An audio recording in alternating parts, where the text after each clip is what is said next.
예, 마치 화수분처럼 의혹이 계속해서 제기가 되고 있는 바로 박나래 씨 논란거리입니다.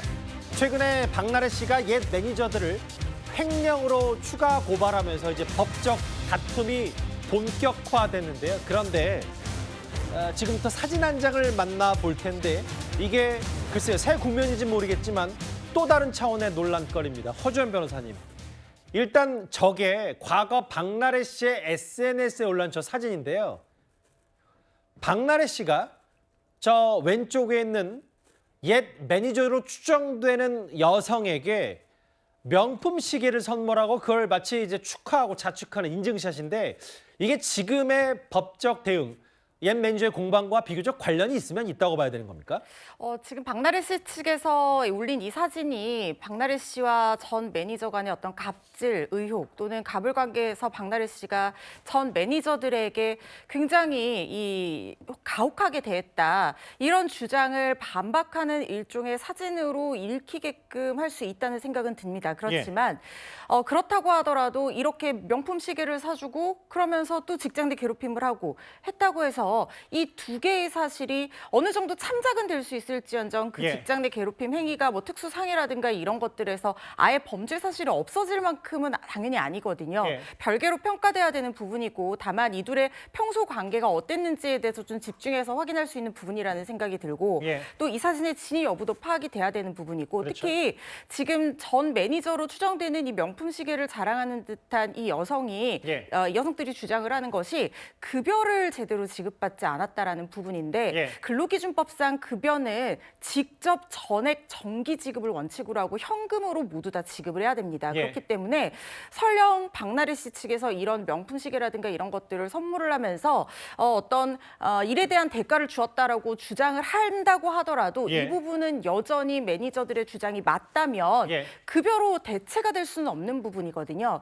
그렇기 때문에 이거는 그냥 평소에 두 사람이 이런 적도 있었다 정도로만 이해를 해야지 이게 법적인 의미를 가진다고 보기엔 좀 어려울 것 같습니다. 실제로 저 여성이 옛 매니저에게 박나래 씨가 명품 시계를 선물 받았다고 하더라도 본질과는 좀 다를 수 있다. 그 홍종성 기자님, 사실 옛 매니저들의 폭로 얘기를 좀 종합해 봤을 때 모든 일정 때 뭐 이거 사와라 저거 사와라 지시했고 이번 제 생일 땐 박나래 씨 집에 설거지했다. 뭐 아예 새벽 녹화 때 뭐 음식까지 직접 만들었다. 옛 매니저 이런 폭로가 있는데 그럼 이제 아까 나갔던 저 사진 그럼에도 과거 좋았던 때도 있었고 박나래 씨도 모르겠습니다. 그게 뭐 근로계약서를 제대로 안 써서 그런 건지 혹은 근로계약서는 별개로 워낙 두터운 친분이 있었으니까 명품 시계를 선물했는지 모르겠지만 이런 것과 또 이거는 또 별개로 봐야 된다. 이런 시각도 같이 함께 봐야 될 것 같아요. 네, 그렇습니다. 일단 저 사진은 이제 지난해 10월에 박나래 씨가 본인의 이제 개인 SNS에 올렸던 거고요. 이제 워낙에 박나래 씨의 과거 행적이나 이런 것들이 지금 다 들추어지는 시기에서 지난해 10월에 올렸던 사진이 다시 소환이 된 겁니다. 이때는 굉장히 이제 좋은 분위기로 올린 거겠죠. 꼭 나 이거 우리 매니저한테 생일 선물로 사줬어요. 이렇게 자랑한다기보다는 오히려 이제 사진 속 모습을 보면 이 사진을 받은 사람이 나 이런 선물도 받았어요 이제 하는 분위기고 그리고 또 이제 사실은 월급에 뭐 일부 지급 지연 이런 게 있었던 것도 이제 전 매니저가 주장하고 있는데 또 상여금을 받았다 이 부분도 인정은 하고 있거든요. 말하자면 생일에 명품 가방이라든가 시계를 준 적도 있고 상여금을 준 적도 있지만 분명히 마음이 상하는 게 있었다라고 주장하는 것들을 합해보면 이런 게 있습니다. 일단 우리도 생일에 명품 구두를 줬다. 아니면 비싼 뭐 샴페인을 줬다. 이 얘기는 뭐냐면 명품 가방이나 시계보다는 저렴할지 모르지만 벌어들이는 수입 대비, 개인의 수입 대비로 하면 우리도 꽤나 좋은 생일 선물을 줬었다. 그러니까 고가의 선물을 주고받았다는 거잖아요. 사실. 그렇습니다. 말하자면 마음의 등가였다는 얘기를 하고 싶은 것 같고요.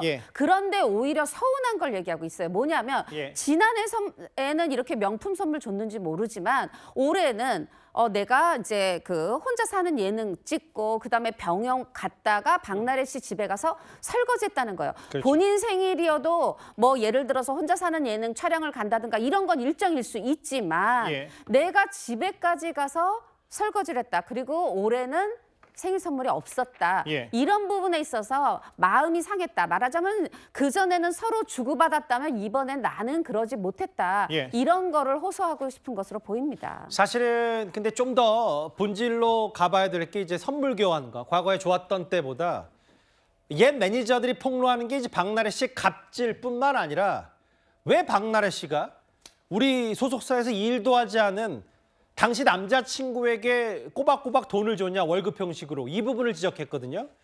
저희 뉴스탑10 제작진이 현직 세무사에게 한번 이 분석을 맡겨봤습니다.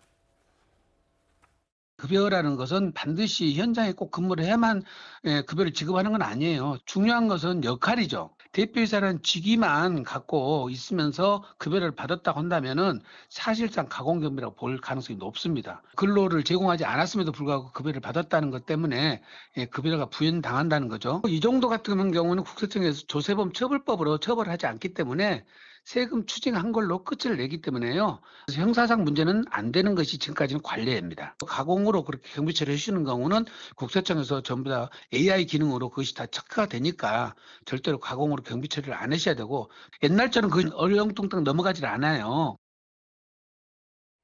안수남 세무사, 저희 제작진이 직접 전화를 걸어봤는데 이런 분석을 했어요. 근무도 안 하고 일도 안 하고 돈 주는 거, 월급 주는 거는 가공경비로 업무상 횡령이다. 원거리 근무도 가능하지만 중요한 건 역할이고 국세청에서 이거 다 체크한다. 옛날처럼 얼렁뚱땅 넘어가지 않는다. 이게 아무리 그 허전 변호사님, 박나래 씨 소속사가 1인 기획사라더라도 특히 이제 당시 남자친구, 전 남자친구에게 뭐 옛 매니저의 폭로에 따르면 월 400만 원씩 줬다는 건데 이런 부분까지 나중에 법적 문제가 될 수 있다는 거예요. 저는 이 부분 충분히 문제될 수 있는 사안이라는 생각이 듭니다. 지금 전 매니저들의 주장으로는 박나래 씨의 모친과 그리고 이 전 남자친구를 직원으로 등재하고 모친은 대표이사로 지금 등재되어 있는 상황에서 그들에게 급여를 지급했는데 사실상 그들이 소속사에서 어떤 역할을 직원으로서 제대로 하지 않고 급여를 받아갔다 이렇게 주장을 하고 있는 상황이거든요.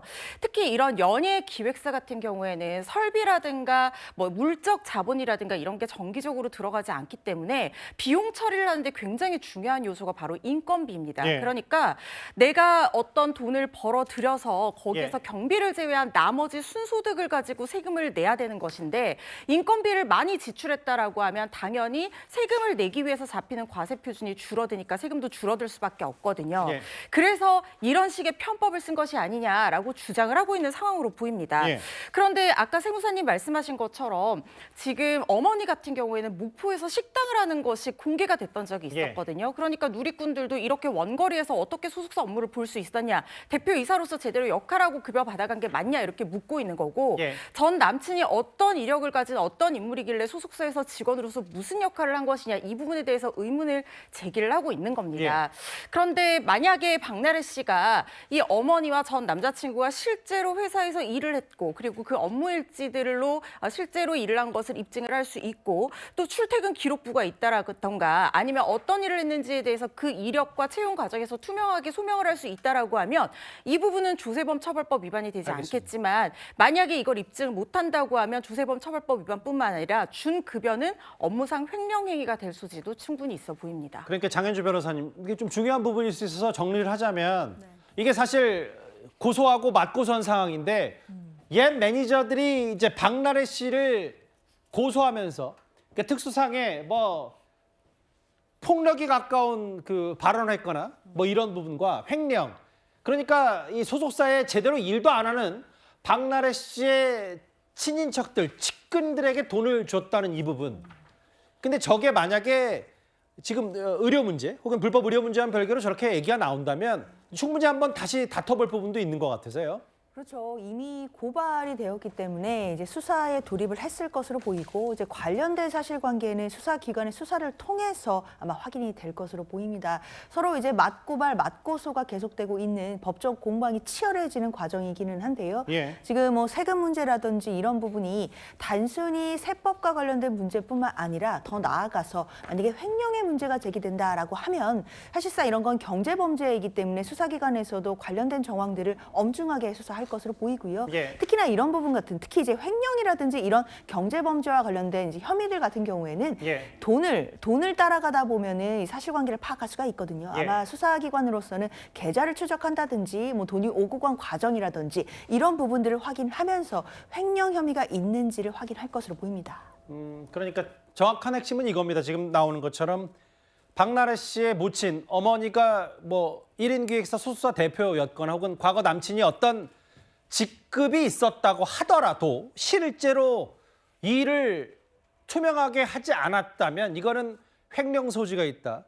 세무사들도 이런 횡령으로 추가 고소하는, 맞고소하는 이런 상황에서 이 정도의 결론을 좀 내렸었는데 그 박나래 씨 관련 이른바 주사이모 게이트라든지 갑질 의혹, 뭐 지금 다 해명하고 부인하고 있습니다만 쭉 만나봤을 때 뭐 전현무 씨라든지 샤이니의 키 씨, 그리고 정지영 씨까지 각기 활동을 중단한 사람도 있고 해명한 사람도 있고 부인한 사람도 있고 각기 다른데 이 박나래 씨의 논란이 연예계에 폭탄처럼 터트린 이후에 불똥이 튄 사람들 말고도 반대로 미담이 쏟아진 사람도 있습니다. 바로 배우 한채영 씨 사례인데요.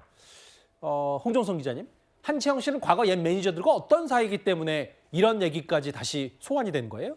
한채영 씨가 매니저에게 굉장히 잘했던 것 같아요. 그래서 매니저가 나서서 예. 우리 누나 정말 좋은 사람이에요. 이렇게 자랑을 했던 건데 뭐냐면 이제 본인 집안에 있는 것 중에 절반이 한채영 씨가 한 선물이라는 거예요. 예. 말하자면 집이 서울이 아닌 사람이 서울에 올라와서 직업을 구했고 그런데 한채영이라는 배우의 매니저를 해야 하다 보니 서울에 살아야 되는데 예. 사실 서울살이를 하자면 집부터 해서 집안을 채울 것 이런 것들에 많은 돈이 필요하잖아요. 예. 그런데 한채영 씨가 이 매니저가 서울에서 살면서 일할 수 있도록 이 전세를 구해줬다는 겁니다. 그리고 그 안에 어떤 살림살이, 세간살이의 절반도 한채영 씨가 해줬다는 겁니다. 이제 그러다 보니까 지금 이건 이제 이 상황을 바라보는 어떤 누리꾼들의 마음이겠죠. 예. 이렇게 매니저에게 여러 가지 폭로를 당하는 사람이 있는가 하면 매니저가 이렇게 스스로 칭찬에 나선 사람도 있었지 하면서 이제